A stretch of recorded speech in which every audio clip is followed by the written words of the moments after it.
You're going to Take his shoes off. like if you were divining rod, he just sticks his fingers out. Today is September 6, 2022. This is the Hannah City Village Council meeting. If everybody please stand for the Pledge of Allegiance and a moment of silence. I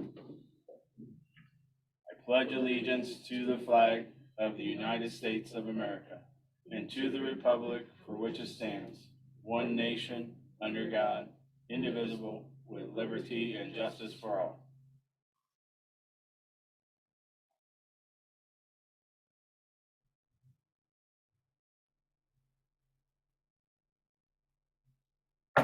Thank you. You may be seated.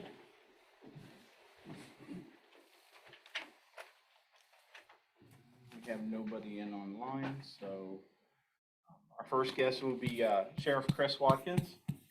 Chris, you can step up to the podium. Hello, I'm Chris Watkins. I'm your new Curry County Sheriff.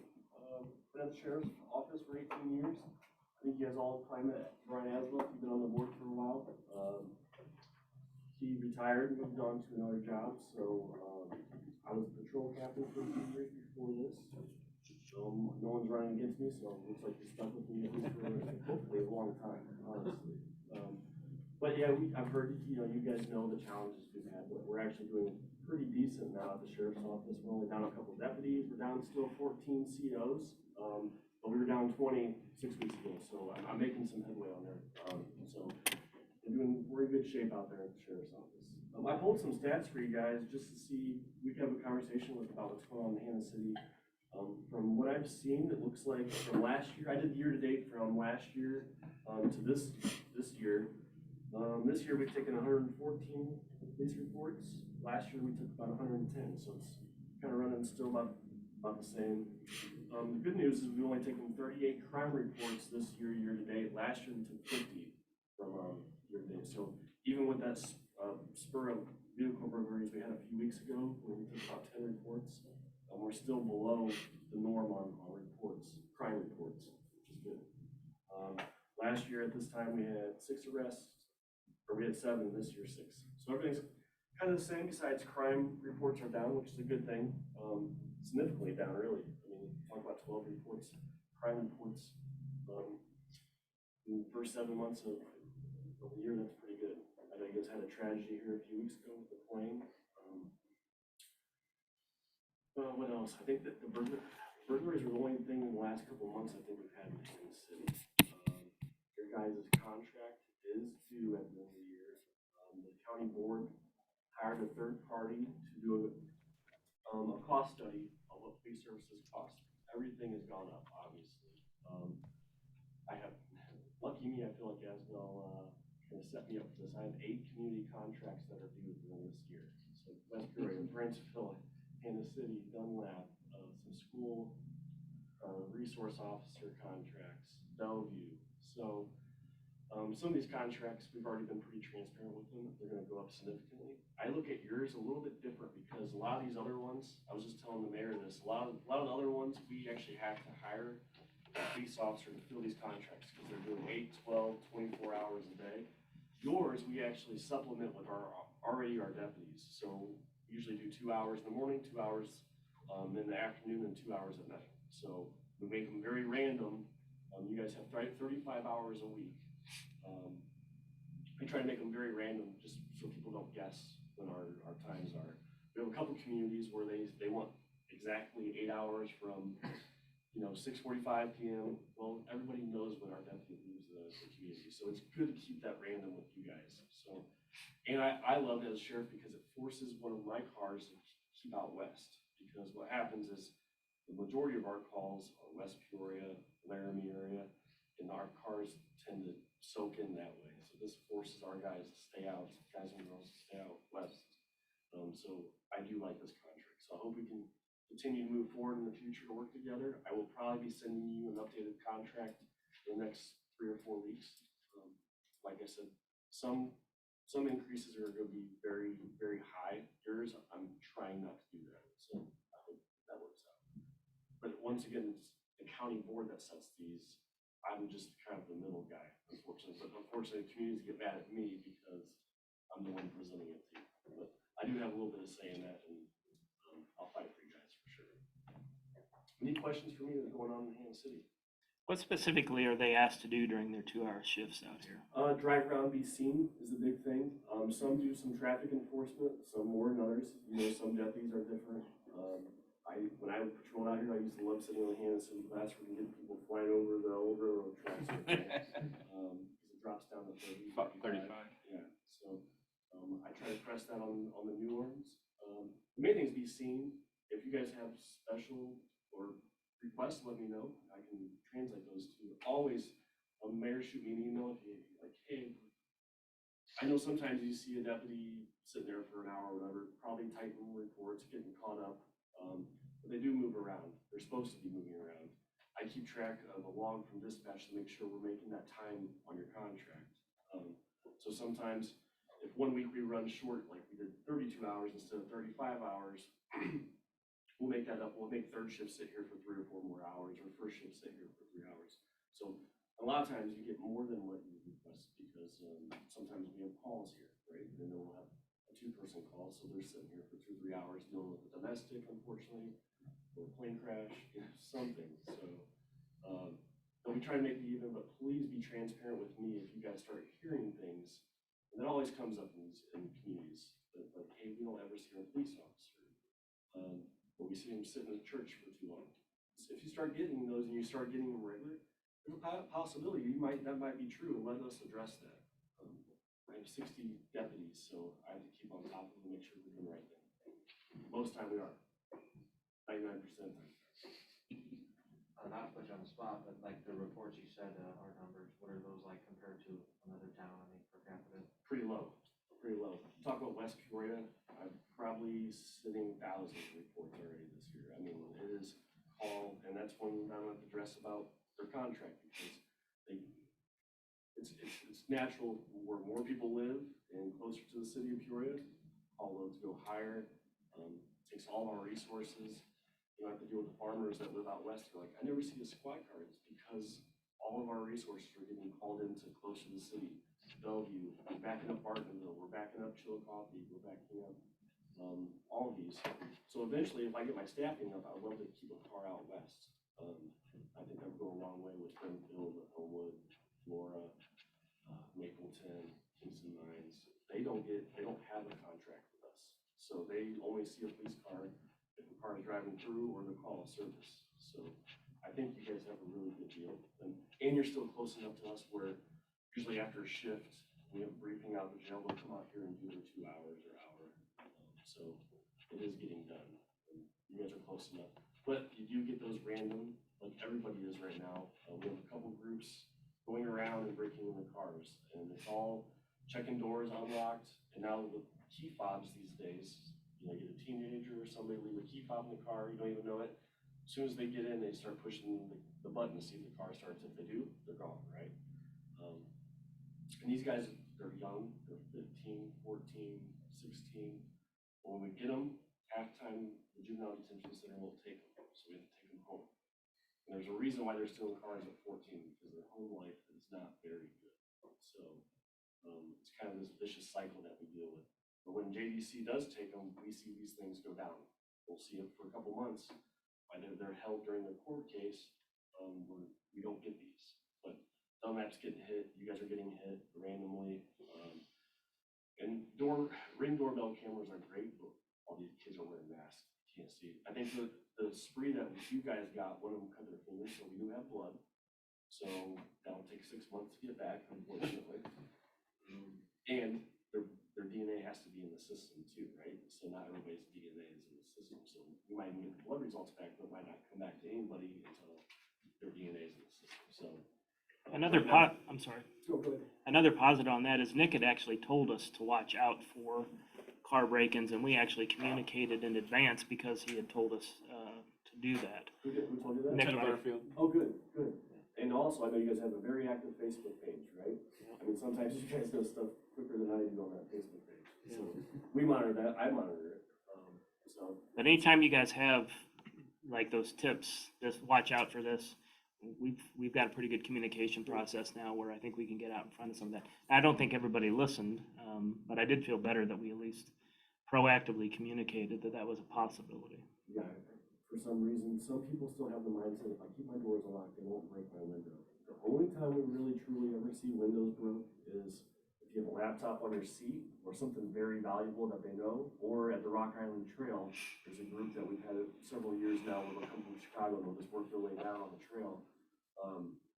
Because when you usually go around the trail, you keep your purse through, unless you can see, or they will break the windows and get those. But these kids are not breaking windows for the most part. They're checking to see if the keys are in there so they can go joyride, or they're just taking change, laptops, whatever they can find in there. But they are armed sometimes too. We actually had a police officer, his car, they actually pried his car door open. They were targeting, we had a group that was targeting squad cars. They pried his door open, and his lookout was sitting there with a gun like this. That was right across the river in Germantown. That was a few months ago. So these kids are dangerous. I know you want to go out and address them, but just be prepared. I mean, they are armed. So these kids aren't scared of it. Because they're also stealing guns out of people's cars. People leave their, a law abiding citizen that has a concealed carry, they'll keep their gun in the center council, forget to lock their car doors, and of course that's the one that gets hit that night. And then now these kids have a gun. So just call us. Our guys love getting called to suspicious people. It gives them something to do, gives them someone to stop, figure out what they're doing. A lot of times, like I say, trust your gut. If you think it's out of the ordinary, call. Just have us come check it out. Another thing we've been talking with Officer Butterfield about is our side-by-sides. It's illegal to ride them here. And at the end of the day, I'm just mostly concerned about the safety of the people that are taking them up and down 116. And so that's an area of emphasis where I think if we've got 2 or 3 pretty habitual violators, it would be nice if we could at least stop them and warn them. And side-by-sides have become very common. Because somebody asked us to escort side-by-sides for like a football run between like Farmington and Benton. We are not escorting side-by-sides. they'll just run right up and down 116 to Casey's to get gas. I'll put a message out. Does Nick know about that? He does. Okay. Yeah, they're very popular, especially in the northern part of the county. They're all over there. Now you're starting to see communities actually make them legal, register them, so you can drive around town.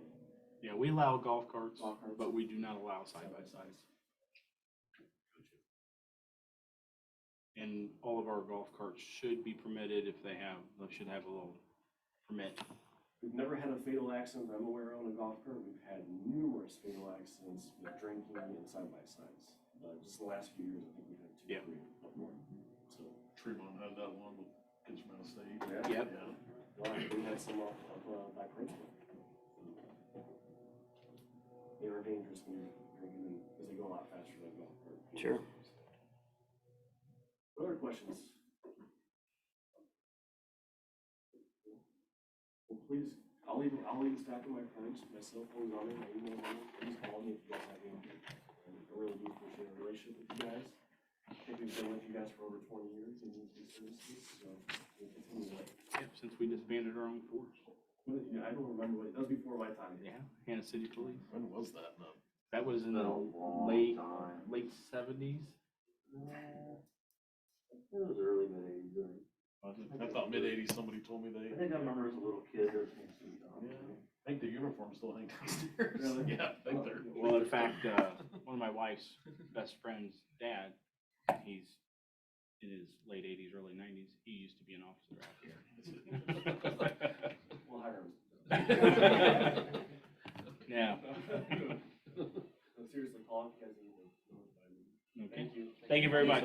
You're more than welcome to stay if you want to, but I know you're busy. Okay. Thank you.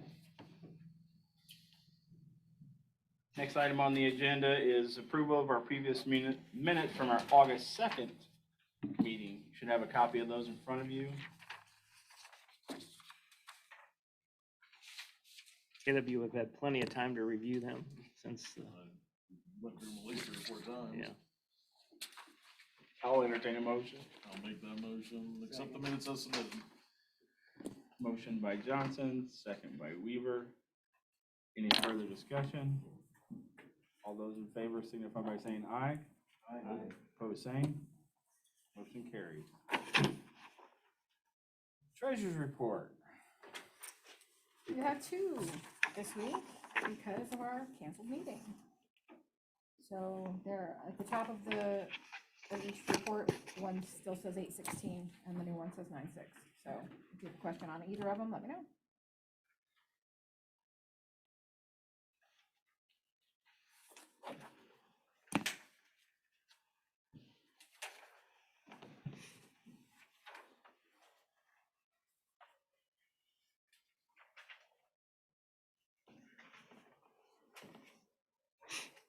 Are we gonna do these separately? No, do we need to vote on them separately, Tony? Do we need to vote on them separately, since we missed our last meeting? Oh, you're talking about your warrant report, Yeah. so you can handle those either meeting by meeting as an omnibus vote. Or you can,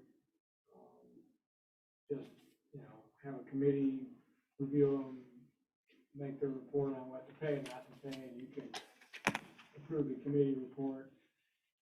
The omnibus vote thing really needs to be on the agenda as an option. Well, we normally Call it just- Consent agenda. We normally just vote each meeting on the warrant list, but since we skipped our last meeting, we've got 2 warrant lists. So can we vote on them together, or do we need to vote on them separately? Or does it matter? I think you can vote on them together. Okay. I make a motion, we accept the treasurer's report, pay all outstanding debts. A motion by Sidak, Second. That is for both the 9/6 and the 16.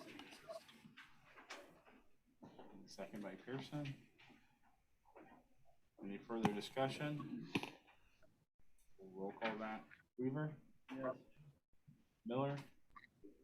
Pearson? Yes. Here we go. Chevalier. Shavali? Yes. Sidak? Yeah. Johnson? Yes. Motion carries. His name's easy. After Chevalier and Siadek, Johnson's easy.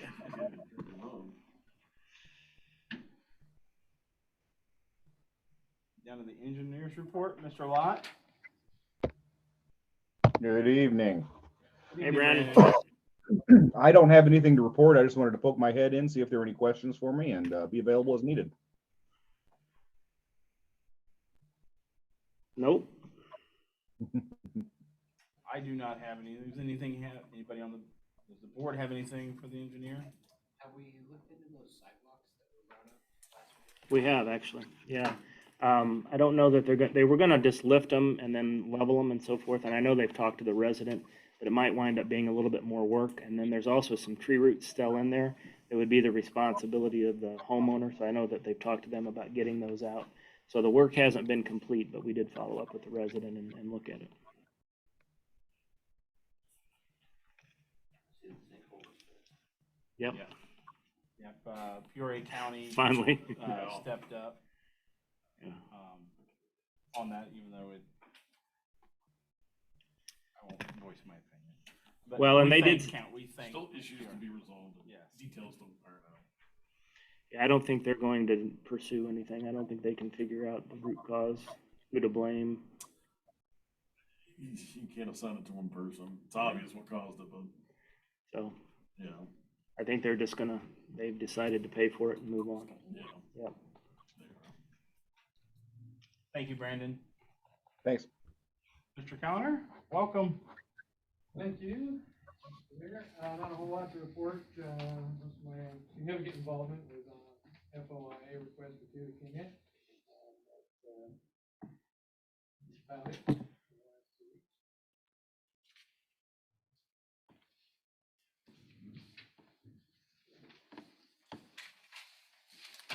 What was it that came in? FOIA request. Oh, to you? It was the one that you sent us. Oh. The guy was asking some questions and was upset with, I think, was it Peoria County, yeah. So we worked through that together to make sure we didn't step in anything. Administrator? So just some bullet points, the sinkhole was fixed, so we talked about that. I've got a meeting with Roland Wright of Farmington, their administrator, Thursday of this week to look at they've got some standard TIF and BDD programs where like in a given area, like up and down Main Street right there, if a home or if a property owner says, hey, I'm willing to put X amount of money in, then they'll match it. And so as our dollars begin to increase, I wanted to understand what that looked like. And then we may have some discussions with the CEDC and planning and others to decide if we want to do those types of programs moving forward. So I just want to educate myself a little bit on that. Fred Winteroth is helping us with, we're still trying to get this one property down here. It's a farm ground annex that would give us access to the neighborhood that's down here. Does that neighborhood have a name? I don't. Remember the name of the Are you subdivision. Straight down Trevoli, Country air? towards Country Air Trevoli to the right. That sounds right, That might be right, yeah. What is it? Country Air Estates. No, that's in here, isn't it? That's this one. I thought it's country something. Anyway, we've got one property that if we were able to get it, we'd be able to then look at that whole area and pick up that property tax. So we've been talking with the son. Fred knew the father, the owner of the property, so he's gonna reach out, and he volunteered to do that. So we're gonna see if we can make any headway there. For you new board members and or staff people, we may be, I'm trying to figure out a way to get some photos taken. I know that'll excite you so that we can get you on the website, your photos on the website. So we're looking at that. We're still trying to do some work with the Park District and help with some things that they're working on just at this point, and providing some thoughts and advice and counseling as they move forward. So just some bullet points of some things I'm working on. As far as the finance report, so this would be for July. So this would be for the first 3 months or the first quarter of this fiscal year. So what would that be? May, June, July. So this is the first quarter results. So if you look at the first slide, July core funds, again, center column blue, follow that straight down. We had for July income of 125.86, expenses of 85.797. So we had a positive variance of 34.789. So positive again for the month. For July, then the details of that on the next slide, slide 3, July core funds. You can look at each of the individual areas. So general, doing really well. Everything's positive with the exception of water for the month. And if you look at those columns out to the right where you see the green 24,047 and then the 2 red numbers, basically what I did is, even though we budgeted for capital, if I back the capital out of the expense side, because we're never going to spend it, it's always going to be 0. That gives you what the number would be if we spent that capital. You follow what I'm saying? So general's positive. We're way ahead on the capital expenditures there. The point here is water and sewer for the month. Sewer covered its operational expenses, but didn't cover what we set aside for capital. Water did not cover its operational expenses, but didn't cover either for capital. Does that make sense? The next slide is July MFT, so not much activity, but we've got all those MFT expenses, I think, coming next month, so that should hit.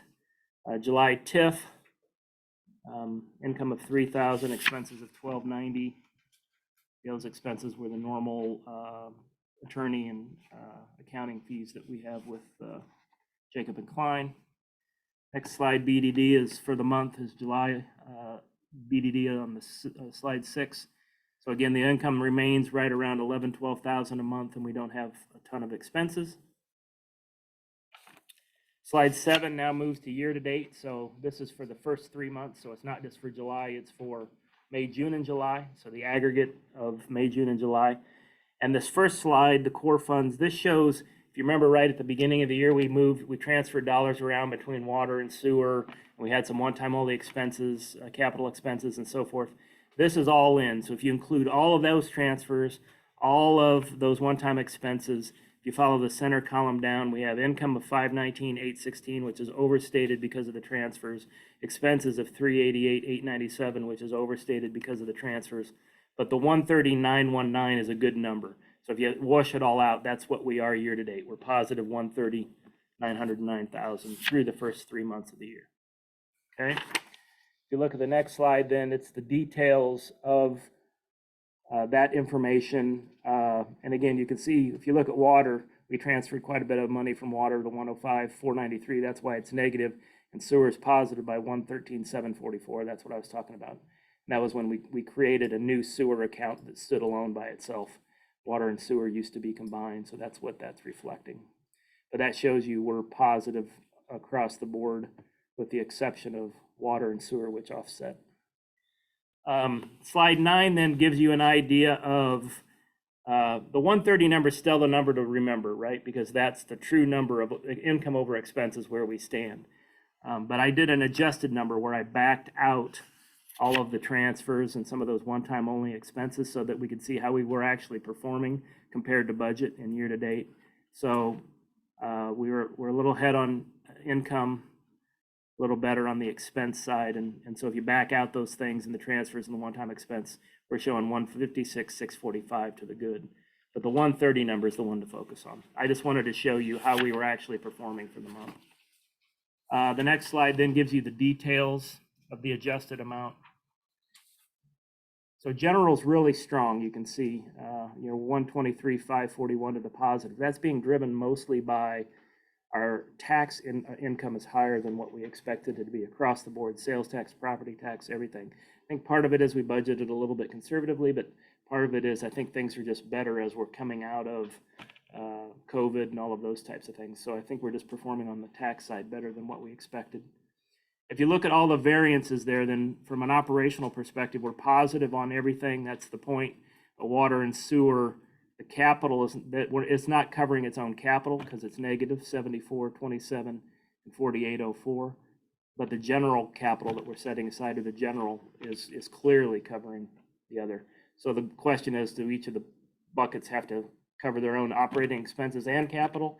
Or are we comfortable that we've got enough money that the capital is being covered in total? Right now, I think I'm happy that we're at least got everything covered. Slide 11, MFT. So year-to-date MFT, got income of 12,509 and expenses of 4110. Positive variance of 8399. And like I said, next month we should have more expenses there. TIF, income of 12,195. This is slide 12, and expenses of 1290. That's a little tricky because remember, of that 12,195 that's come in, 80% of the incremental residential gets returned per our agreement to the other taxing bodies, the fire district and so forth. So there's probably $6,000 or $7,000, $8,000 in there that is going to get returned to those other taxing bodies. We'd still be positive, we're just not that positive. Next slide, BDD. We really don't have many expenses and the income continues to be strong. So year to date, that's positive 31,692. Summary, July core funds, tax income's better than planned. The one thing I am tracking is water sales was $3,500 better this month. So we sold $3,500 more or higher than what we expected, but our purchases were $4,500. So we actually net negative 1,000.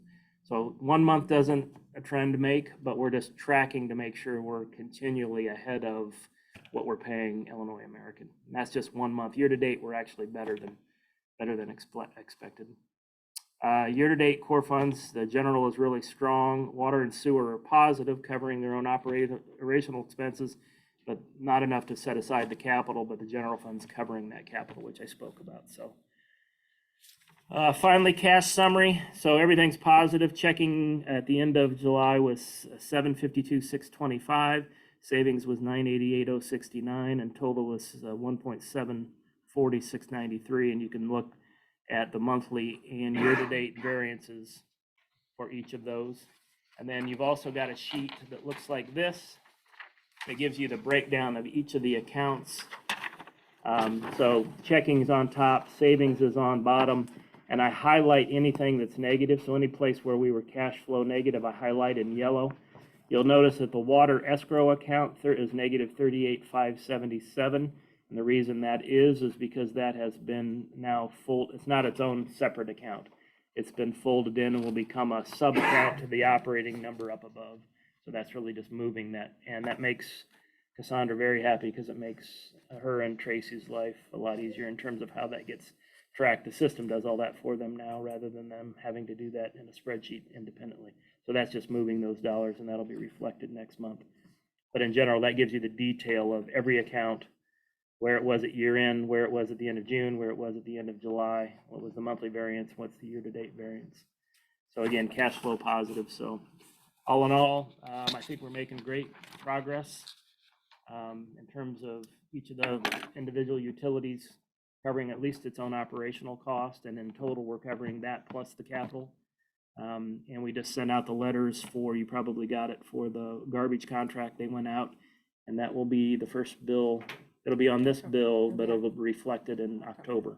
So the new rates for garbage will be reflected in September, but will be on the October bill. Sorry, that's a lot.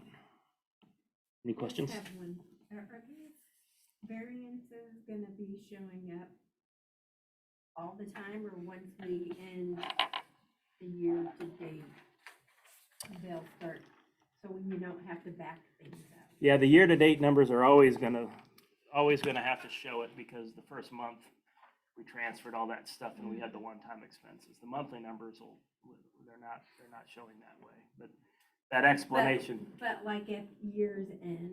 So when we go into next year, if we don't do the same thing, we should be pretty much, if we've got all our accounts, in a perfect world, what I would have loved to do is before we got into this year's budget, is that we would have bought the skid steer on last year's thing, that we would have transferred all the accounts around on last year's books.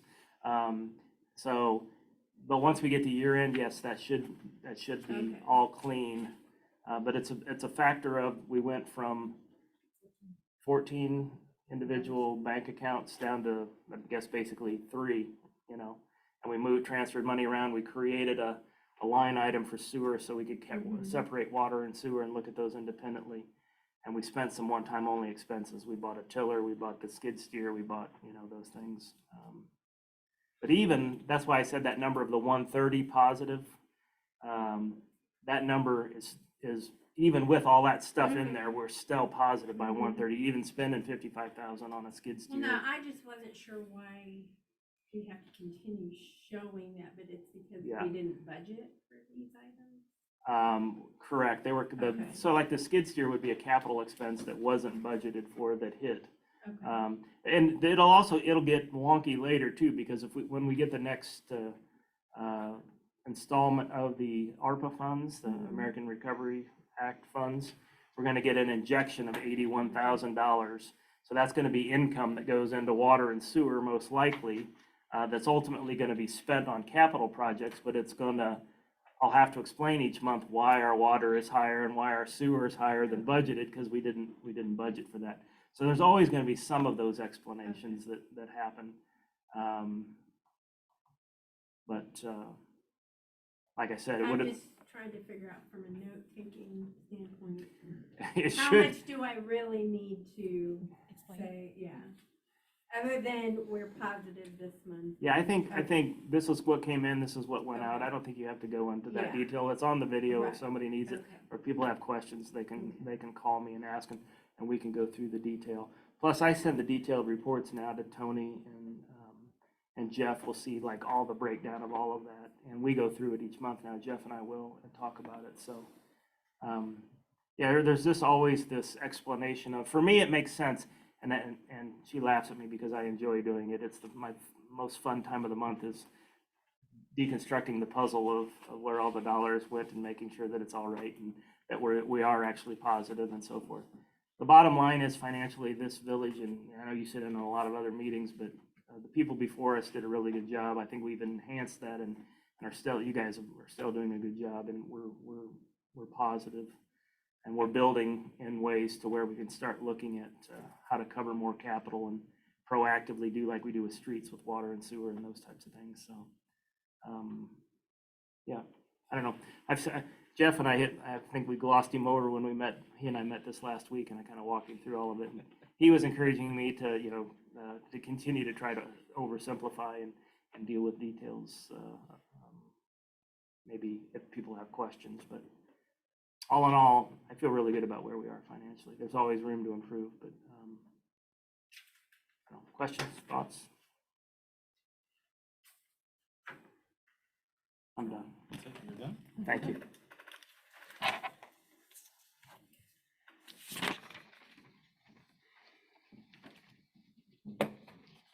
Brian just reminds me of that one teacher that always liked math. And we just go into detail on everything. I think he likes it, and the good thing about it is we have him on our team, so, He stayed late this last month when I gave him the financial reports. Oh, I had to get it all done. It was just so much fun. no, but thank you, Brian, for all the work Yeah, that you do you put in bet. on that. Yeah, you call me a nerd. Yep. Sure. I don't sugarcoat anything. So on to committee reports, finance, Gervali.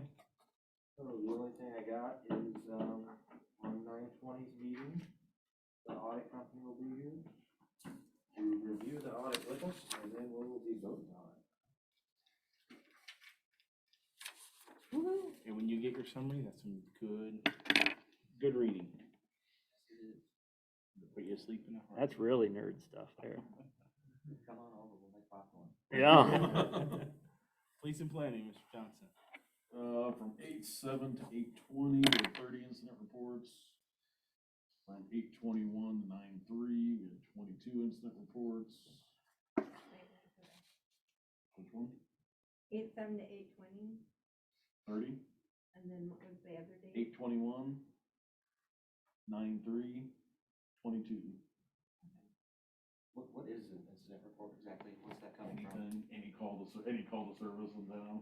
So Any it could be medical- EMS, police. Anytime a deputy shows up. Could be medical assist, it Yeah. could be domestic, it could be stranded motorists. They used to give us, years ago, they gave us actual police reports, copies of every report, so Right. if you have a problem at your house, people here read it. Single thing, Yeah, now they got it down to like a GIS map, and then would break it down by address and what the type of incident was. So we would just, you had a, domestic at your house or medical thing at your house. Now everything's just under like an other category. They don't break it down by address, they just give you a map of the town to the side that says 16 others, so you don't have any idea where it was at or what it is. They've really made it generic now, so Yeah. just incident reports, period, and that's If it. we want to So- request those, we can always request those under Freedom of Information Act. Yeah, exactly. No. I think after Sheriff Watkins' thing, I'm done with my report. He gave a really good one. You were gonna say all that, weren't you? Huh? You were gonna say all that, Hey, right? I had it all right here. I kind of stole my thunder. What's the chance that the ID shows up? I had a big report of plan. Sanitary sewer, Mr. Pearson. Nothing under sanitary sewer. Water. I have a few things underwater. Start with the fund numbers if you're ready. Mm-hmm. So we can start with last week's stuff for August. 16. 2 actual shut-offs for 3,871.41. 0 level payout.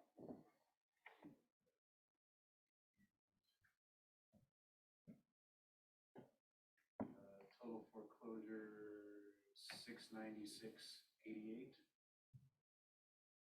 How many were there? 1. Just one? Okay.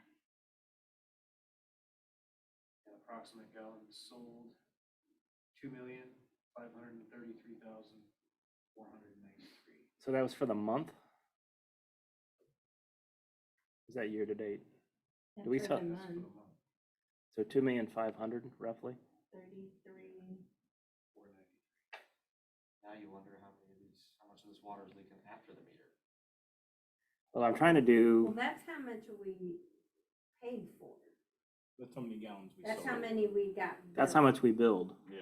That's my point. No, is that how much we billed or how much they billed to us? That's So how you much do we build. build. How much we build. And I've got the, you wanna know how much they build They us? build us for more than that. I'm sure. It's in here. Probably about 30% more. That's about our losses. Big check. So 30% is 750,000. Yeah, roughly.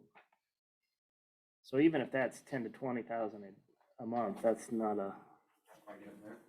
No, for that loss, no, I'd be doing 10,000 a day. oh, so what, Tad thought maybe you could fill a 10,000 pool a day.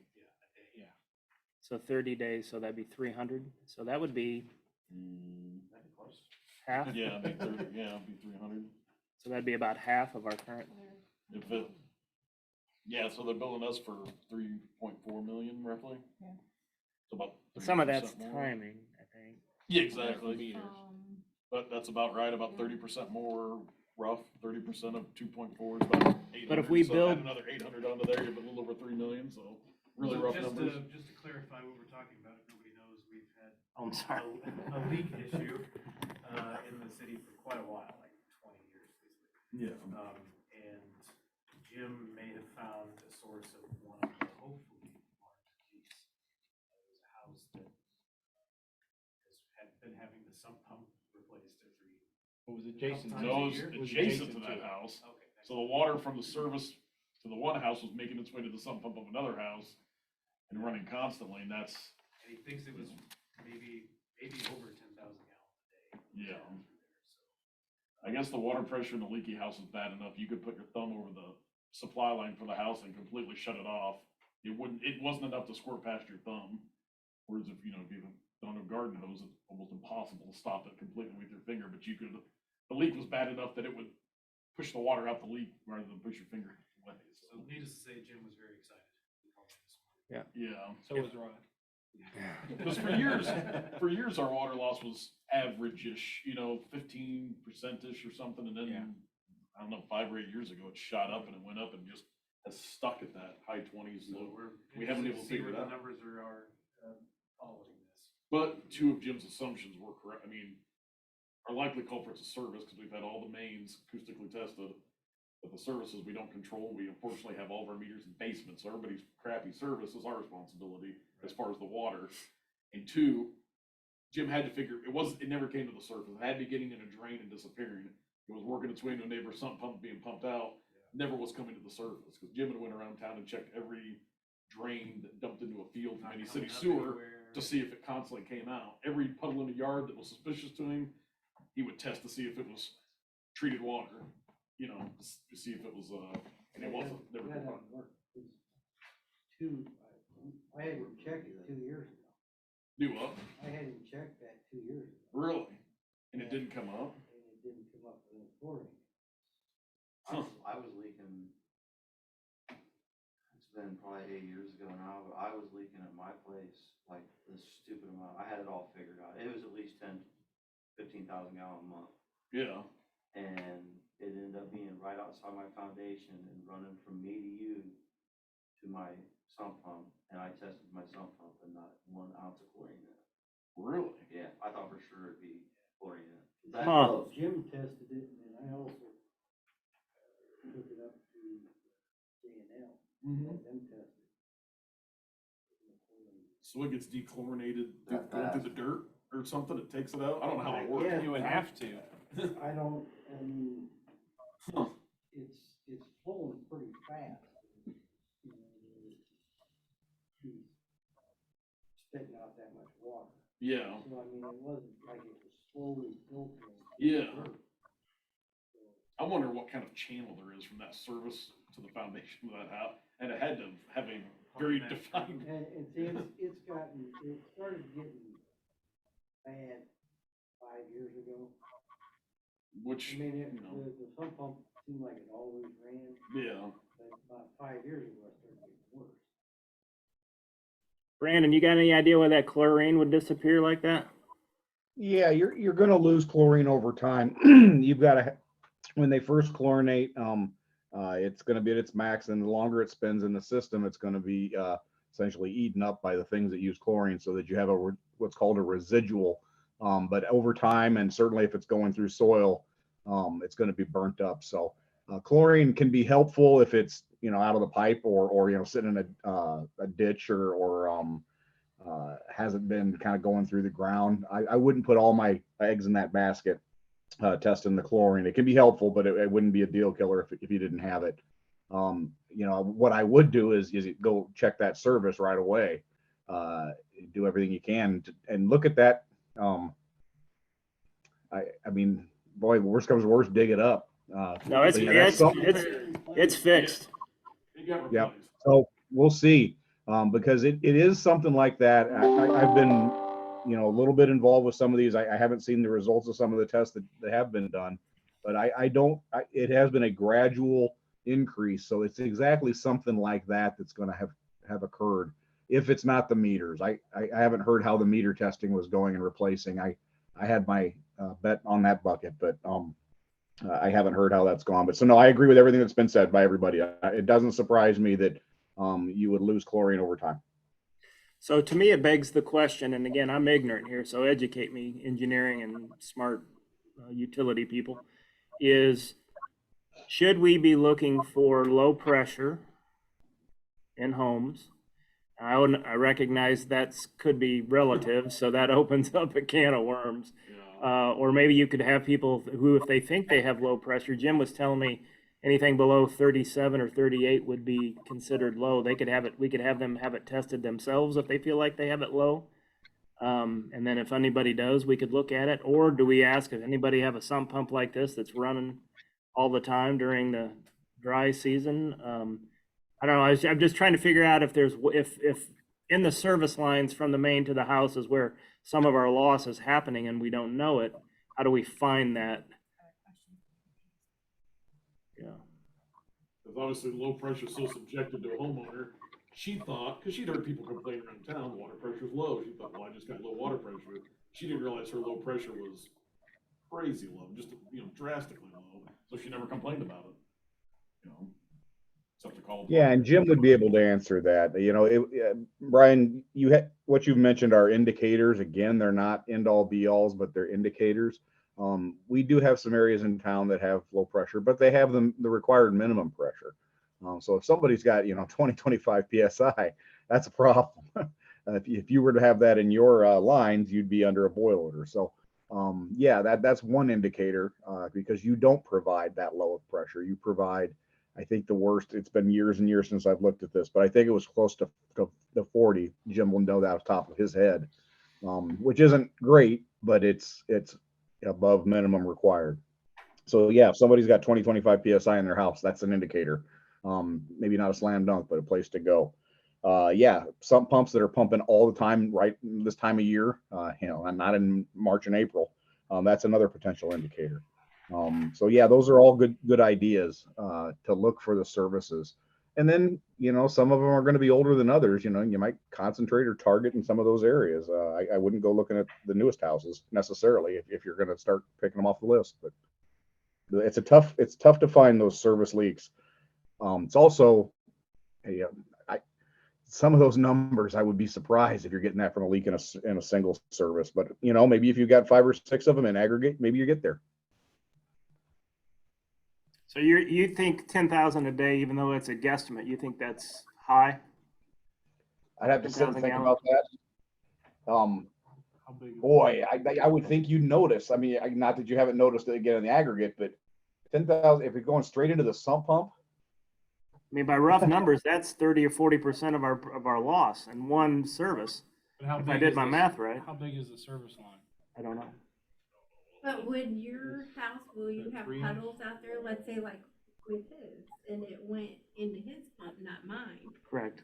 As That's why the Jim. person's house that's affected, would we see a puddle? It never came to the surface, so she never had a So puddle. she never. It went underground, it went right into the Then drain. it'll follow all kinds of lines too, the sewer, water. So there's electric, no way it was for an running. actual Mine was running home right back down my water line Yeah. also. I Yeah, was like, where's this running water? yeah, it can follow a seam and run right down it and disappear, never come to the surface. It could have been, I know that they abandoned, he tried to replace that line, he ended up abandoning it and running a new one off to the side because he encountered so much dirty fill, rocks and concrete and everything in that front yard, so something could have settled over time and settled over top that service line and pinched it off and knocked a hole in it. I think we still should look at, if somebody has to have a meter completely redone, you put it in a pit in the yard. We could just say we're never gonna replace one in the basement, do a full-fledged replacement, even if it only gets us 10 a year, 2 a year, whatever it is, gradually move them out. It'd be a huge project to put them all out in the front yard, obviously, it'd take forever, but even if, because all the new construction, it goes out by the road, everything down on Murphy Road, all those new houses, the meters are out by the right-of-way line, so not responsible for 300-foot of service line. But I think we keep some stuff in stock, and if somebody has a big problem in their basement and they need a complete redo and they're having their plumbing redone, be like, okay, that one's going out. Let's not waste our resources redoing it in the basement. Let's put it out in the front yard, and that's one more service line. They have leaky service line, let them pay for the water leaking out of it, That way- not the village. That way our responsibility stops at the meter. 'Cause, I mean, if it goes straight into the sump pump, maybe not, but if it goes straight into the service line, Yeah, At the- exactly. yeah, at the That main. way, true, I mean, we're not responsible for that service line in the yard, but we're paying for all the water coming out of it for them having a bad service line and not taking care of it, so. Even though we're Caleb, not on this, responsible, we kind of are. on this particular site, is the shut off at the street or in the house? Shut offs at the Well- street, the meters in the house.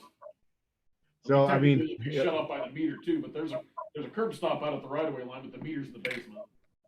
so, in the future, I know it's a wild long shot, but some of these things are, as you investigate, gosh, if they're a snowbird or going on vacation for 2 weeks, turn the thing off, see what happens. Yeah. Maybe work with them. Maybe you buy them water for 3 days and turn it off completely and see what happens.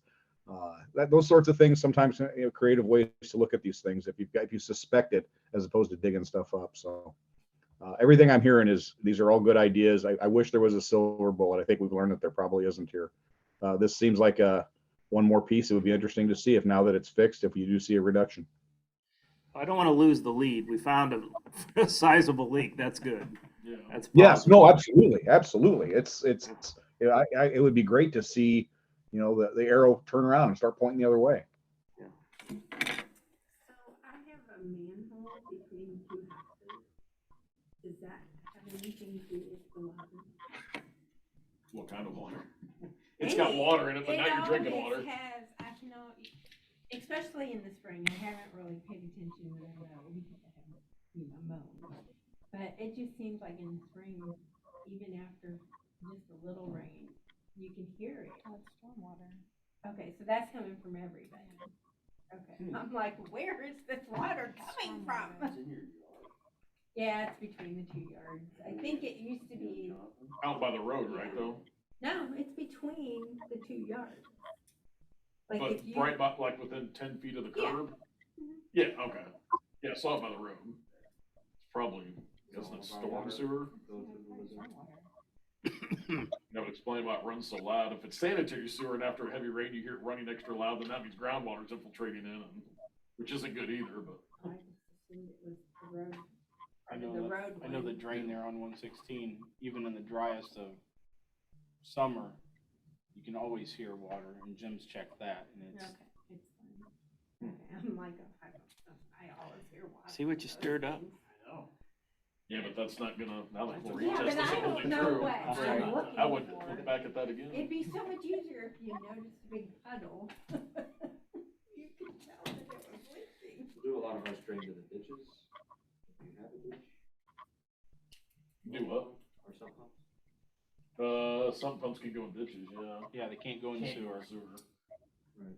Yeah, but ditches. I'm just wondering if most of them are going in the ditch, I mean, if it's moving past that.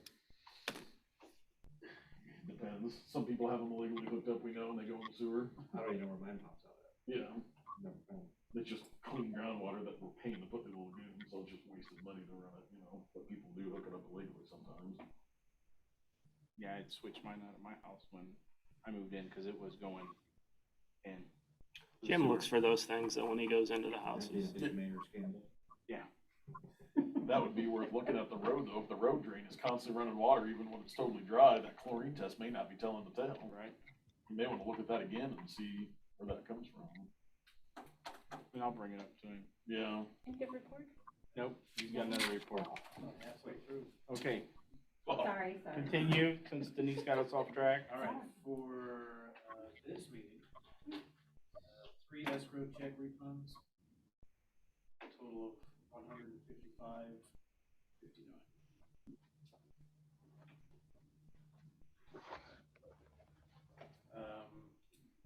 Jim's about 50% done with the new water meters. He just changed mine in my house the other day. So he's making progress on those. And Roger's going to be attending the Illinois Rural Water Conference, but it's less than $500, so we're not trying to pass this group. Just wanted to let you all know. When is that? Do you know, Brian? I think it's late September. I think, yeah. And he does all the backup for water. That's why he's going. So he's Jim's backup guy. He has to have so many learning credits or whatever, and he can get them all in one shot rather than have to sit and do them. So Roger's going to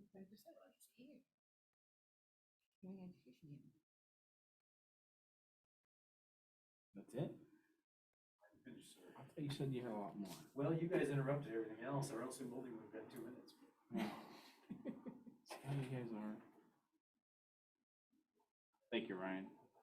Buildings and grounds, Mr. Weaver. I have nothing for buildings and grounds, On those streets and alleys. streets and alleys, 116 enhancement effort project, complete. Where county did that? I send a thank you note to Jeff and Amy from Peoria County.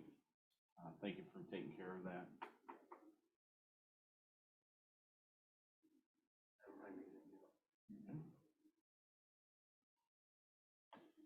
Economic Development, Mr. Sidak. So on August 9th, the CEDC, their first meeting. I think it was a great first meeting, lots of participation from the representatives. Unfortunately, the Park District could not send a representative. But we had some great discussion about the CEDC. Brian put together a very well put together and informative presentation about our various programs. We had a lot of discussion, not just about what's the next business that's going to open up in Hannah City, but ways to improve the village, sort of ways to set us apart through economic and community development that could sort of boost us in the eyes of potential new homeowners, new families, and things like that. Great discussion, including accessibility improvements to our parks and sidewalks. We had the idea of a community garden. I really like that one. And so our next meeting, I believe it's November 9th. It's November, I don't know the exact November day. 8th or 9th. And what I'm hoping there is we can sort of maybe hone in on a project or two that we really like and start researching and start turning thought into action. End of. Really hard to get stuff done when you so far apart, isn't it? Administration, Mr. Miller. The only thing I would add there is they're coming Thursday to work on the firewall project. And our cleaner, the guy that cleans this building, gave us his 2 weeks notice, so, we're looking for somebody to clean the building once a week. It's usually about 2 hours. We pay, it's about $100 a month, comes out to about $112 an hour, something like that. You shoot for 2 hours. It's gonna be below minimum wage after the first year. Yeah, so then we may, What will minimum be? I think a 15? buck more, like 14. What's it take to offer it over? Right now it's 11. I mean, if we have a problem finding somebody, What's the what? what's it take for us to offer more for that position? Yeah, I mean, it would just be this group It deciding. has to be brought to the board for. What, once a week with taxes, you're gonna make like $16 a week for cleaning it or something for 2 That's why hours? we were paying him $100 a month for it. Oh, we were just doing. Flat rate. Yeah, we just did a flat rate, but $12 an hour is $104 a month or whatever, if you pencil it out, Yeah, for the year. We posted it on the village website, and we'll see if we get any yeah. takers at the current number, and if not, then we'll come back and look at doing something different, but we may have to do our own cleaning for a while. I don't know what it costs to have someone come in your house for 2 hours. in the morning. It depends. I mean, there's people that'll do it if you pay them cash, they'll do it Oh, for, yeah. do it for less, but, Yeah, it's usually like 40, about $40 an hour. That's what I thought. I can't believe it'd be less even if you paid them cash than $13 an hour to come in. no, it wouldn't. Yeah. It'd be- But we've been fortunate, we've been Yeah. able to get it done and done well to this point. Yeah. We actually went up when we hired this most recent person, because the person before, I don't remember, what was that guy's name? Gary, Or something. he was doing it for like $10 an hour or something Yeah. like that. I I mean, think they just did a flat rate. They want an hour. well, that's what we ultimately did. We did Come in every week for $50 a week. the last guy, we were just paying $100 a month, which pencils out to about $12 an hour, I so. think it's just estimated at basically 2 hours anyway, isn't it? Yeah. Yeah. I don't think it takes a Really full, clock in and out, or? No. no. Just come in and get it done. So if you know anybody, let us know. Nobody does it, you can just open up to people to clean houses and tell them, put in a bid, give us a bid on doing it. Well, I reached out to a couple that I know, one that does my place and does my dad's place, and they were like, yeah, if you can't pay me in cash, which we can't do, see if they weren't interested, so, You got one of those types of. yeah. Next board meeting, is September 20th. I'll have the IML conference, the week before that, so I'll be able to bring back some information on that. And hopefully we'll find some good stuff there on grants and stuff like that, because they're gonna have a lot of different vendors and seminars that I'm going to, so hopefully it'll be worth the bang for the buck. And this will be the first year that I go, but it was always recommended by Fred, the previous mayor, to at least go once in your tenure if you can. So I've never stayed at a Hilton. This will be the first time I've ever stayed at a Hilton hotel. So I'm not. I'm going to be sleeping most of the time. So next board You're meeting. gonna be out the conference most of the time. Well, I'm in the evening. Oh, This reconsider conference. that vote, What's that? reconsider that vote. I just wanted to, so everybody's on the same page. The meeting that we did not have is going to count as one of your meetings that you can miss. And if you've already missed or two allowed it, then you just are going to get that last one. So. Not very much. Not you. It's a 3-year. Is that only elected people? 3 years. Yeah, only elected. Only elected people get paid. So. It comes out to about 5 cents. Yeah, you're gonna shoot up another tax bracket or two. So next. To up that if his reports are not. Yeah, we probably need information from you guys. Speaking of that, if, I know that when we've done everybody's had their checks in the past and everything, Sanders had to do the checks and everything, sign them. You can get those done direct deposit. You can't have those direct deposited. So if you want to, you can have your board pay go direct deposits. Caleb likes to check, don't you? I know you watch, I'll tell her. That's on recorded video. Yeah. Next board meeting is September 20th, 2022, 6 p.m. Anything else come before the board? I don't know how formal it has to be, just from looking at the finances and stuff like that, I thought it might be a good idea as an informational item, maybe next meeting, to talk about raising the spending limit on what's allotted. Seems like, especially for some of these guys and the decisions sometimes would be great to make on the spot, you can't.